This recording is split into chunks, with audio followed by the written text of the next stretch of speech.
Oh, damn, that's a cool shot. Oh, Go, my dude. Ooh, did you hear it? Yep. Come on. Star Wars. Star Wars. Do we want to risk the copyright claim? Guys, we're gonna watch today the Book of Boba Fett, episode 4. Use the Force to leave a like. That would be amazeballs. Also subscribe so you can get notified when our reaction for the next Boba Fett episode is up. As always, full-length watch-alongs where you sync it with the time coder over at our Patreon page. Thank you to all who become Superajecks by checking out all we got to offer over there. Lastly, thanks to the boys over at Prepper for helping us edit down these highlights. You guys are so good at what you do, and I'll never give you a raise. Never. You're droids to us. Droids, you're dead meat. Yeah. We can replace you in a heartbeat. Yeah, you're just parts, man. They don't watch these intros. Idiots!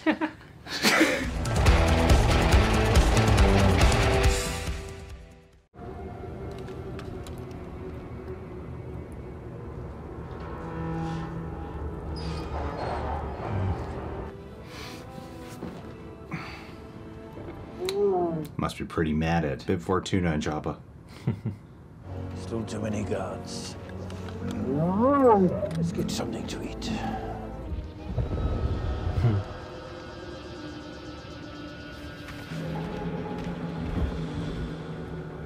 Feels like running would be faster. Oh shit, it's the Mandalorian episode. The chapter 5 one. Mystery feat. That's cool. so cool after Yeah. 2 seasons to confirm that. That's pretty cool. Oh,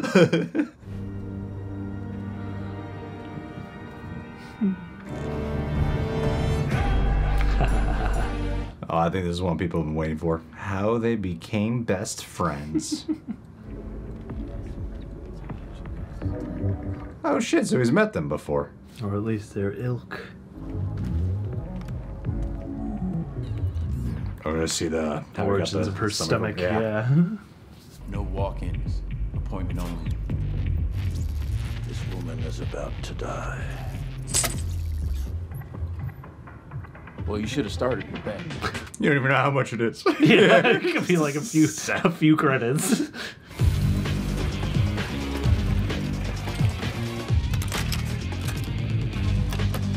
Nah, this is so cyberpunk.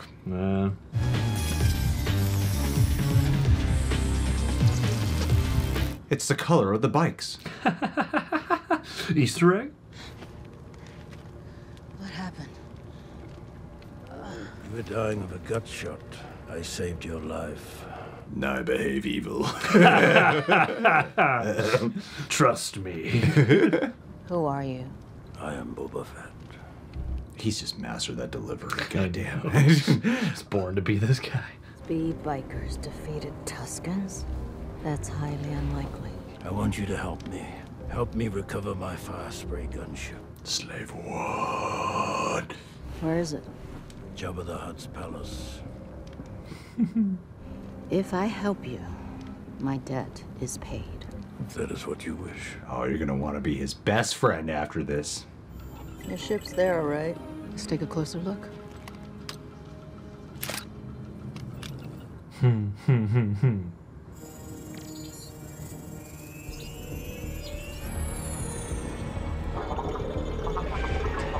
Awesome. It's like that mapping ball from Prometheus.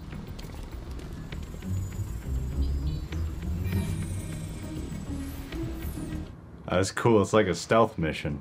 It's time to say farewell, my friend. You served me well. Aww. Aww, buddy. I know I'm gonna miss you too, old girl. Now go. Find other banthas. Make baby banthas. Go. Aww. Oh, he loves you. The Panthers keep getting shot down in this show. You know, you fast how many carcasses now? Oh. What's next for you? I'm gonna find my armor. Mandalorian Season 2. There she is. Ooh. It is like a video game. Yeah. Yeah. Check the map.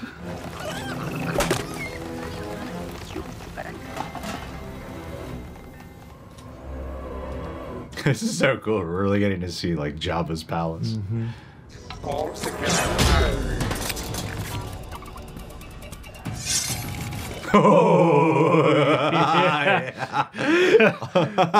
Functional. Functional.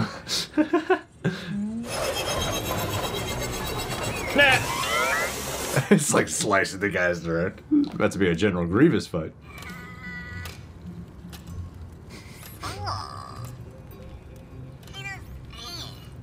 Oh. I'll watch the door. Guys, making so much noise. God damn, yeah. Dude. Ooh. Hot droid.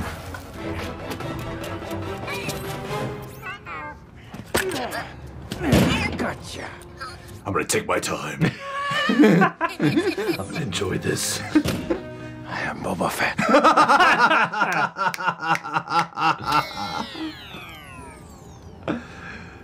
He just committed droid suicide. Can we go now? Let's go. I want to be taken seriously. It's like a Boba Fett Christmas special right there. Yeah.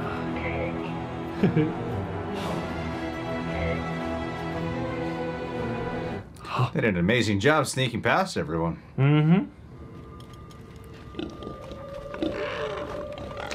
Are they the same too? I think that would be fun.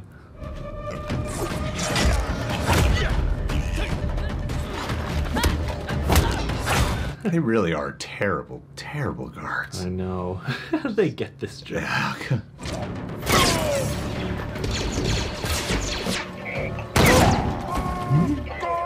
Damn, there's so many. Slave one, I am Boba Fett. Let's get out of here.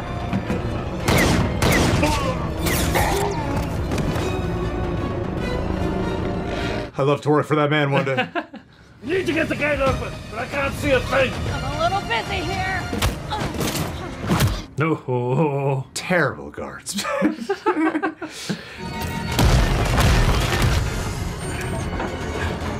Guns are jammed. I can't get a shot.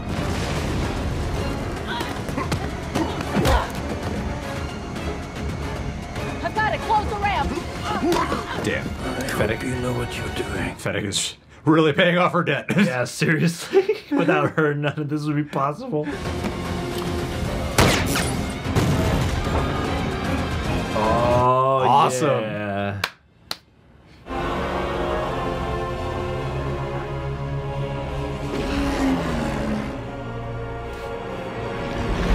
It's a good thing that. I thought he might have a scene with Biv. How's the ship? She's in good shape. Just a little rusty. There are good mechanics in Mos Eisley. I'll do the maintenance myself. Oh, come on. Pelimato, man. Now your debt is paid. Get out of here. Where would you like to be dropped? Where are you headed? I have a few scores to settle. I'll go for the ride.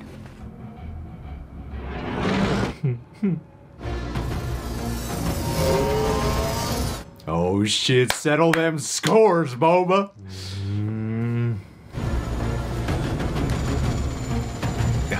You are no match for the slave one.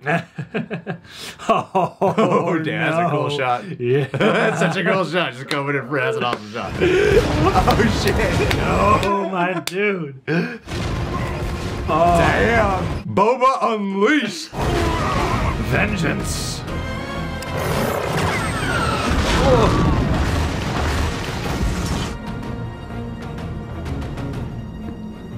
That's me. I am Boba Fett. That was really cool. Yeah, it was awesome. Yeah. The Sarlacc Pit. That's where I was trapped all those years ago. That's where that asshole That's ate where me. I'll find My armor. Yeah. It's dissolved. Not Beskar. Oh, it sucks. Somebody's gonna do all this work and. Wow. Jeez. Oh.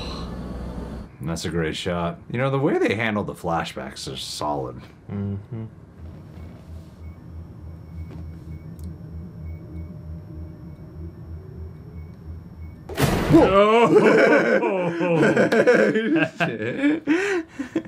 Oh, the beak is hiding deep within. Shoot it!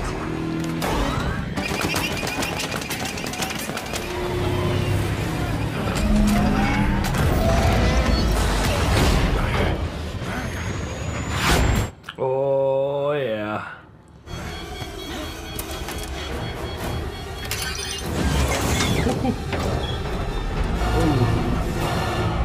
Oh, it's one of the cannon blasters. Yeah. Fire in the hole. Yeah. Oh shit! They murdered the freaking Sarlacc. Yeah. Talk about some revenge.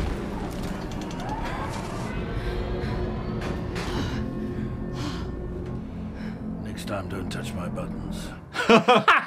Nothing. All junk. Search that whole Sarlacc? How many times have you been hired to do a job that was avoidable? I'm tired of our kind dying because of the idiocy of others. We're smarter than them. It's time we took our shot. We become self-employed. We're freelancers. I need brains and muscle. You have both. Yeah, she's done so much of the heavy lifting. Yeah, serious. living with the Tuscans has made you soft. No, it's made me strong. You can only get so far without a tribe.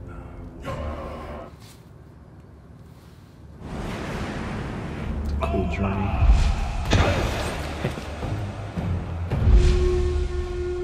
Oh, so we're like fucking caught up now. Yeah, we're caught up. Yeah, we're seeing this stuff. Yeah, damn.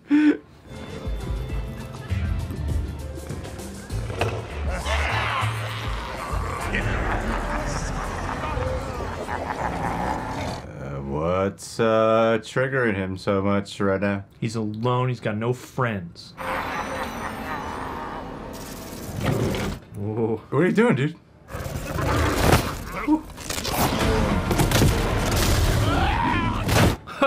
In this more civilized place, in these more civilized times, what was once celebrated in the bloodlust of the arena is now seen as horror and cruelty.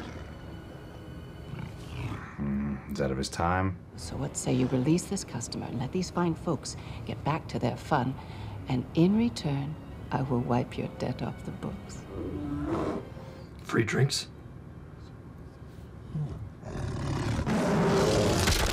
Whoa, dude. Whoa, I got the arm off. Can't do Star Wars without chopping off someone's arm. Looks like you could use a job. Yeah, obviously. Remember like, when you let him go? You were all once captains under the hut, but you quickly left the family when Fortuna claimed to be the heir. This is so Godfather. Mm-hmm. Why do you deserve to be the daimyo? What prevents us all from killing you and taking what we want? God, love the makeup. Love that they kept it in makeup.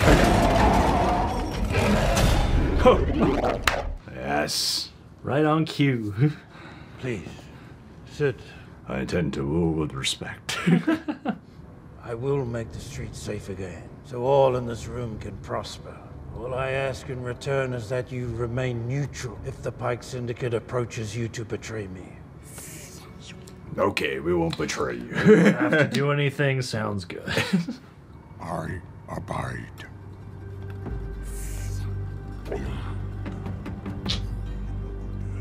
Just focus her makeup so they can't turn their heads.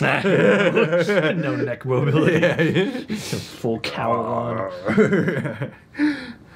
Either way, we must prepare for war. How much treasure do we have in reserve? I have plenty of credits. What I'm short on is muscle. Credits can buy muscle, if you know where to look. Ooh! Did you hear it? Yep. Come on. Let's get that crossover going. What a great indicator. Din Djarin. All we need is that theme. Nice. Well done, Kevin Tancheron. So the even number episodes are the best ones. Yeah. So what is that? The ones that are longer and take their time read better. Yeah. Exactly. What is that? The reverse of Star Trek? Yeah. All the even numbered ones suck. No, Star Trek's the even numbers are good. Then just all of sci-fi evens. Look at that. Interesting. This concept art would imply that he had his uniform by then. Yeah. But I mean, how cool is that? It's like, it's cool how Fennec operates as like a consigliere. Mm-hmm. Yeah, she's like Robert Duvall. Mm-hmm. Or Billy Crystal. Well done. Sweet digs. Hey, they got the Christopher McQuarrie photo. That's Ralph right. McQuarrie. Chris McQuarrie. Copper. I am Boba Fett. Such authority each time. It's my dream is to see Boba Fett take on COVID. Yeah, or you know, in everyday situations. What's the name for this drink? What'd you say? Boba Fett. You say recently? I require a PCR test. I require a PCR test. That's good. You're getting better at that. I require. Yeah, that's pretty good. I'm gonna get the cadence down by the end of this series. He has mastered that. He's got very specific. Boba Fett. Boba Fett is like Boba Fett. There's like a rhythm. There's like a dance to have. It's like as little as you can move your lower jaw, keep it at the back of your throat. You know? I love when he's all dirty because it really brings out how glistening white his teeth are. He has His a teeth are. great dental plan. Oh, yeah. They really took care of him on Camino there. There's a deleted scene where the mod guy just cleaned up his teeth. I require a toothbrush. It's a white ninja. Yeah, this was a great one. This is great. It's my, oh wow. Yeah, Copper agrees. Hey, I would say that this is probably the best one so far. I would say this and two. This and two, yeah. Because getting the whole, like, you know, deep dive into Tuscan culture is great, but this one as like a means of wrapping it back around to where we first got the hints of Boba Fett in The Mandalorian. Boba Fett. Yeah, it almost begs you to stop and say that like it's an accent. Boba Fett. Yeah, no, you're absolutely right. Well, I think it's just the most exciting one because now we're caught up. We're seeing it tied in. It's filling in that blank of a chapter 5 that we know is filled in because of Mandalorians. My God, Copper, I can't. It's 1:30 in the morning. I can't just go play with you right now. You've eaten so many times. Yeah, yeah. It's filling in that the gap there of when we saw him appear. I can't remember what episode. What was that? The 4th episode already gets directed. I think it was the 4th one. When we officially saw Boba and Fennec together when Slave One showed up on the planet. Yeah. And revealed like her stomach with the mod device in there, with the mod upgrades in there. So you really see like how the relationship ultimately came to be. You learn why Boba's really doing this. Like you can probably fill in why, and it was kind of obvious. But I've seen a lot of people go like, "Why? It makes no sense." I'm like, it's pretty obvious. Like, and so to see that, to have that conversation flesh out, but no, just it's like what I thought was cool about this was that it had the fun because of the fact of everything that it's answering. Homie. It had the fun of everything that it's answering because of, you know, my neck hat is really throwing me off my game right now. It's okay. Like he's gonna do this the whole time we're talking.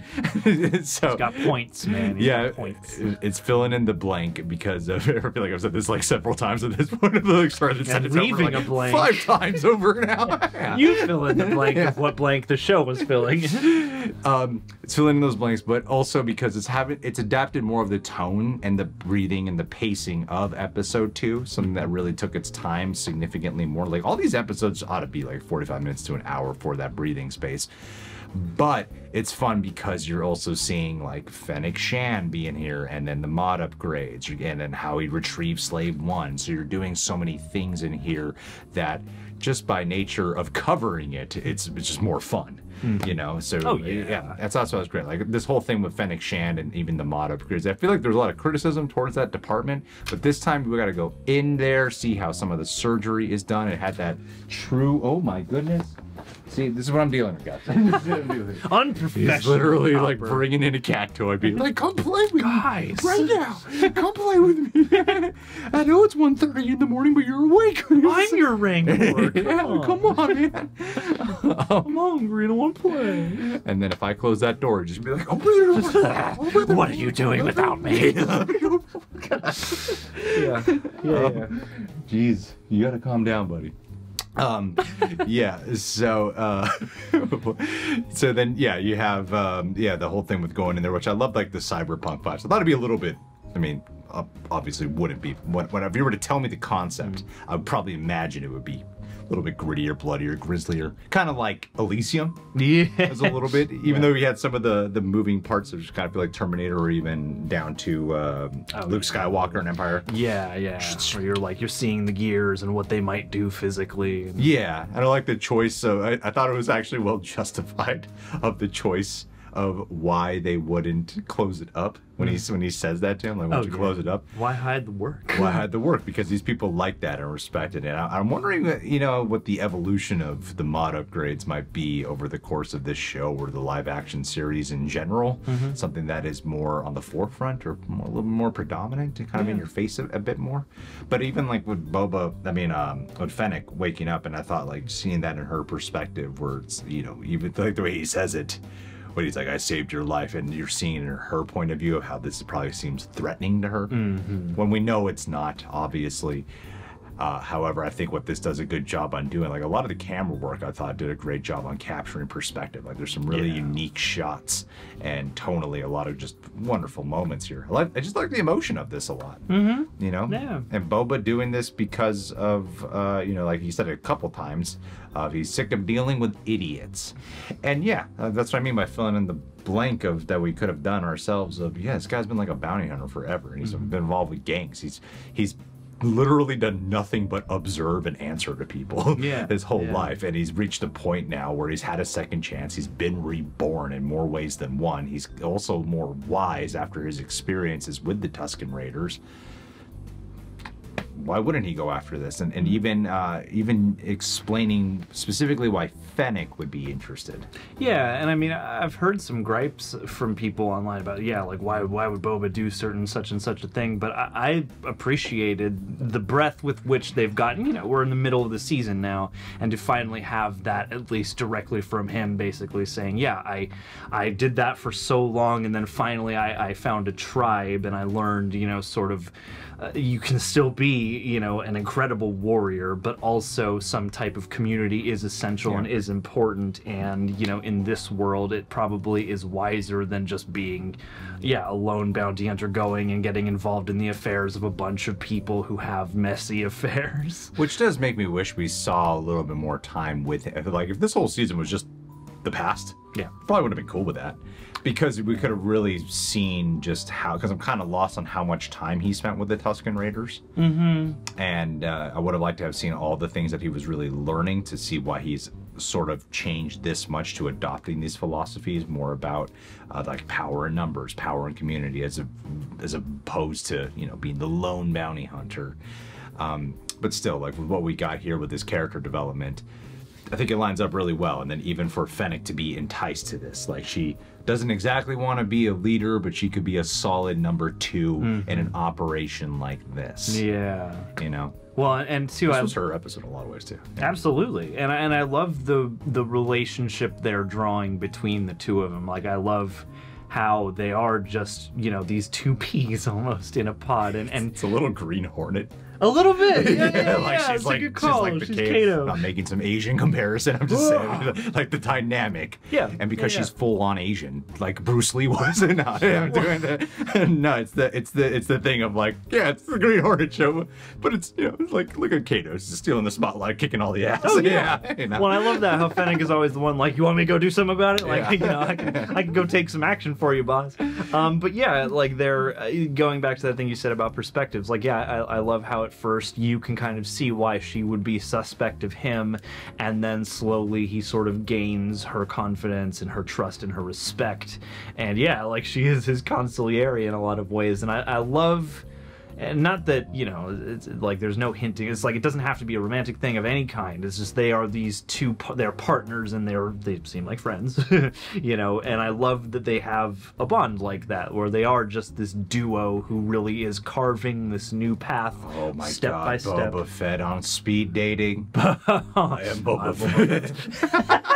How many times in a night does he get to say that? I'm Boba Fett. Tell me all your interests and hobbies. Everything's just a negotiation for the date. Will we be compatible lovers? I will be taking you to dinner. Yes.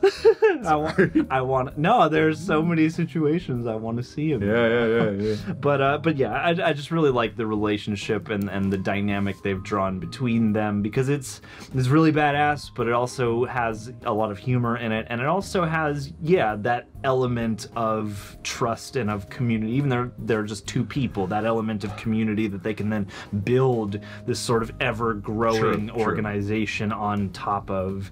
And yeah, like the way that they brought it around, it's like I feel like you could have done this.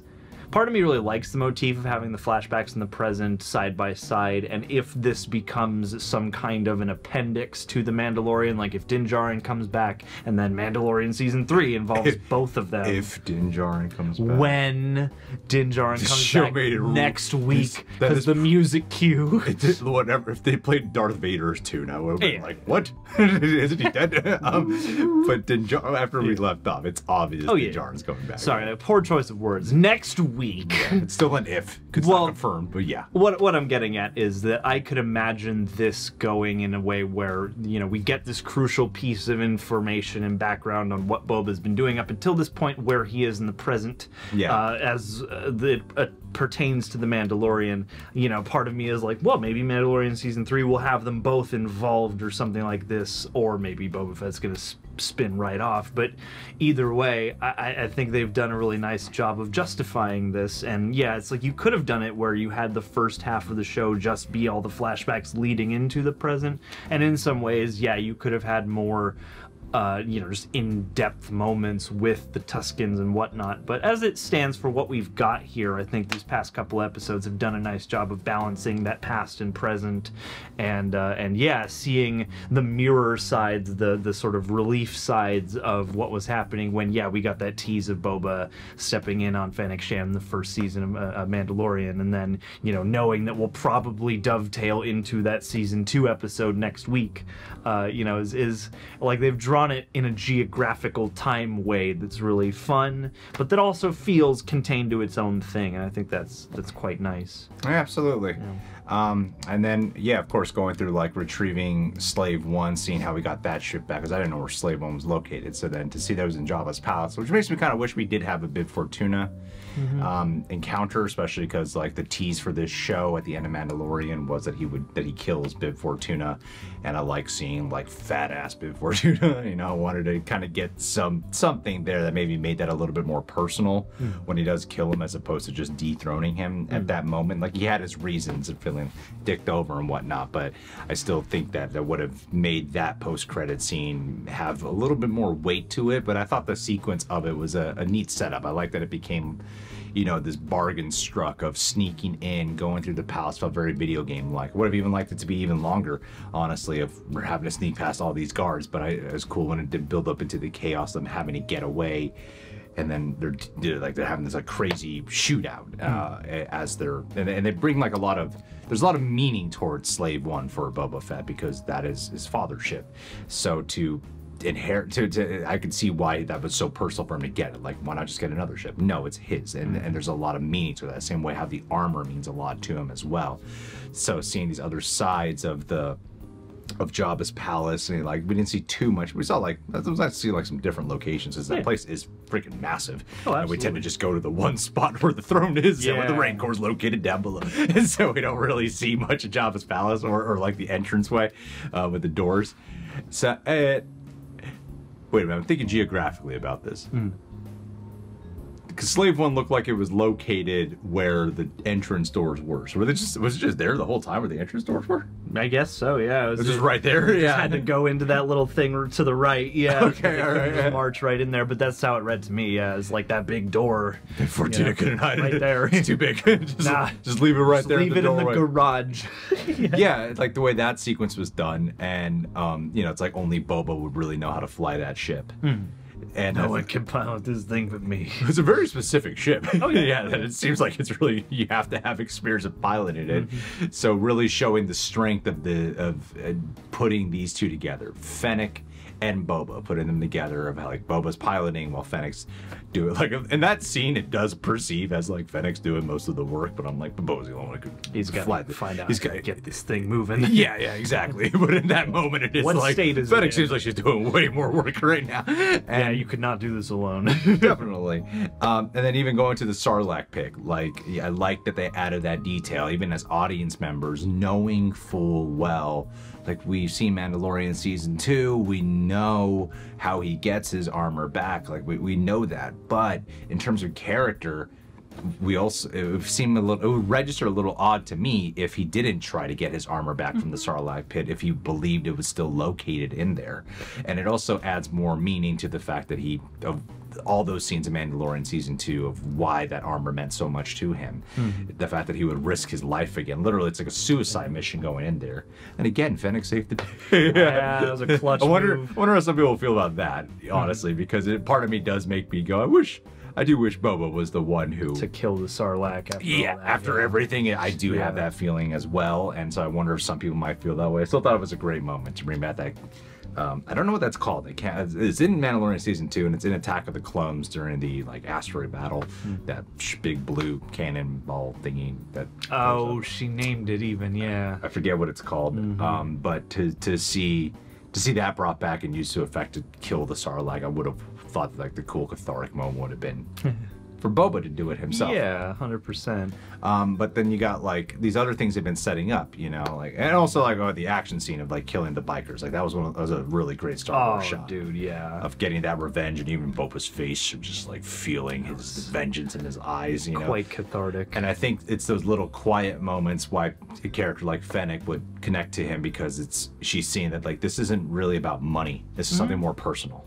Everything, this whole objective is personal. Well, yeah, and they're cut from similar cloth, and obviously they're both used to being bounty hunters, and I think it's a cool turn for him to be like, yeah, I've lived this whole life enough to kind of understand the different levels of it, and now I'm gonna try and take what I know and make my own operation that's better than all those other buffoon run operations. And so yeah, it makes a lot of sense the way that they gradually kind of get onto the same page. And it's funny because I feel like this is the main, if I ever have a complaint, it's usually that. It's usually like, I just want to see more of this or this or this.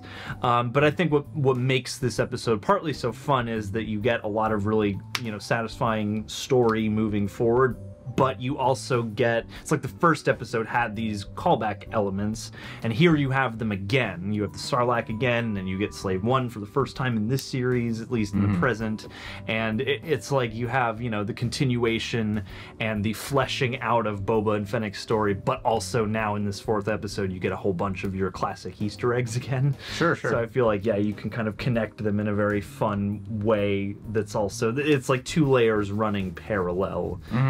And I like that they even had the much maligned Sarlacc beak in there, just hiding internally. Yeah, it was a scary moment. That actually got me, that little jump moment. Yeah, absolutely. And well timed. It was like there were some great shots in there too. Like I thought that was shot really well. Like the perspective of being seeing in the out mouth. of the mouth. Yeah, it was awesome. And you know, like the way they're setting up things like characters like Black Krrsantan, getting a history of the past with him, of his gladiator days, like his former glory days, and now at a place where he doesn't belong. Like I you know, it struck me as odd when he just let him go that one time in the last episode. Of, you'd think after, you know, Boba strikes me as the kind of leader who's like, you got potential, let me hire you. You know, you have nowhere to belong, let me hire you. Because like Black Krrsantan, I think what they've done with him is like whoever's playing him brings the makeup and the costume to life so well. You just feel a person underneath there, and the eyes. The look in the eyes of seeing just you know, the loneliness. Like, oh, this guy's actually just like lost right Randy now. the Ram. Yeah. And like the lady who's that hot ass Twilight lady who's like, you know, it's better now. See, we're good. I'm like, this is not better. All you do is remind him of who he used to be and how his life isn't good. And his life isn't what he lives for. It doesn't match this new world that he's thrust in. Jeez.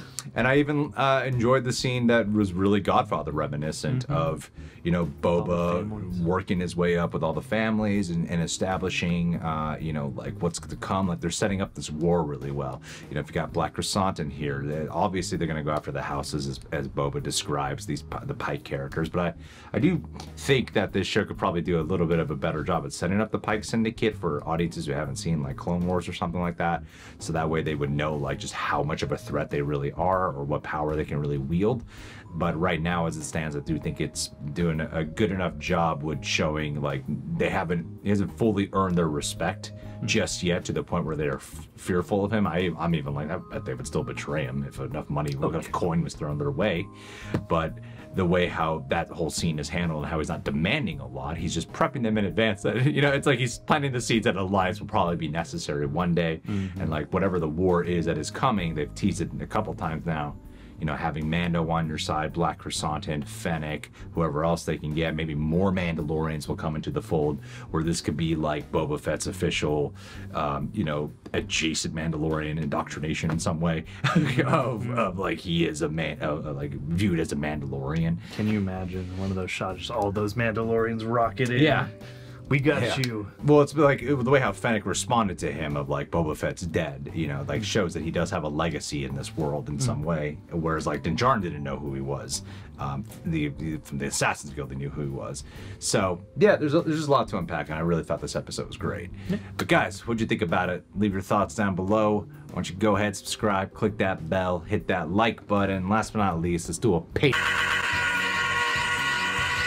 Sarah Campbell, I would jump into a Sarlacc after you. If you were in peril, my first notion would be I gotta save you, and I gotta do it in style. If you were in trouble, I would steal the nearest ship, and I would mow down whatever biker gang has stolen you away from us. Because you're a traveler, you're an intergalactic kind of gal, alright? You're liable to find yourself someplace exotic, but maybe with prying eyes about. Maybe with somebody that you'll need saving from. Hey, maybe you be the Fennec Shand, you'll kick all their asses yourself, but either way, we would be there for you because you have been there for us over so much time. You are one of the longer enduring patrons here, and we super duper appreciate that. And I can't believe to some extent that you still are with us on this journey, but hey, I am overjoyed and heartened every time I see your name pop up. So I hope that you're doing well, and stay out of trouble out there in this big old galaxy of ours. Much love, and we'll catch you on the next one. See you, Sarah. Thank you.